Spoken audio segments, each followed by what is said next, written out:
सोनू और टॉफी की मस्ती। सोनू एक छोटा सा बच्चा था जिसे शरारत करने में बहुत मजा आता था। उसकी प्यारी दोस्त थी टॉफी, एक क्यूट सी भूरे रंग की बिल्ली। सोनू जहाँ भी जाता टॉफी उसके पीछे पीछे भागती। एक दिन सोनू की मम्मी ने उसे 10 रुपए दिए और कहा जाकर अपनी पसंद की टॉफी ले आना। सोनू बहुत खुश हो गया और भागता हुआ पास की दुकान पर पहुंचा। वहां पहुंचकर उसने देखा कि दुकान वाले चाचा ने एक बड़ी बोतल में ढेर सारी रंग बिरंगी टॉफियां रखी हैं। सोनू ने मुस्कुराते हुए कहा, चाचा मुझे 10 रुपए की टॉफियां दे दो।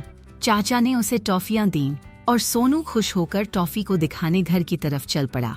रास्ते में टॉफी उछल उछल कर सोनू के हाथ की टॉफियों को देख रही थी। सोनू ने उसे चिढ़ाते हुए कहा, अरे टॉफी, ये तुम्हारे लिए नहीं है, ये तो मेरी है। टॉफी ने म्याऊं म्याऊं करते हुए उसे गुस्से से देखा, मानो कह रही हो तुम बहुत बड़े कंजूस हो। घर पहुंचकर सोनू ने एक टॉफी खाई और बाकी छुपाने लगा। तभी टॉफी ने मौका पाते ही टॉफियों का पैकेट झपट लिया और भाग गई। सोनू चिल्लाया, अरे ये क्या कर रही हो? और टॉफी उसके कमरे में जाकर टॉफियों को बिखेरने लगी।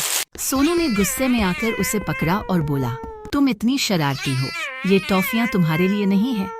लेकिन टॉफी ने फिर से म्याऊं म्याऊं करते हुए सोनू के चेहरे पर पंजा मारने का नाटक किया। अंत में सोनू ने हार मान ली और बोला, ठीक है, आधी आधी कर लेते हैं। दोनों ने खुशी खुशी मिलकर टॉफियां खाईं। सोनू हंसते हुए बोला, तुम तो मुझसे भी बड़ी शैतान हो टॉफी। टॉफी ने सोनू की तरफ देखा और धीरे धीरे उसकी गोदी में बैठ गई। सोनू ने उसे प्यार से सहलाते हुए कहा, अरे पगली, तेरे बिना ये टॉफियां भी फीकी लगती।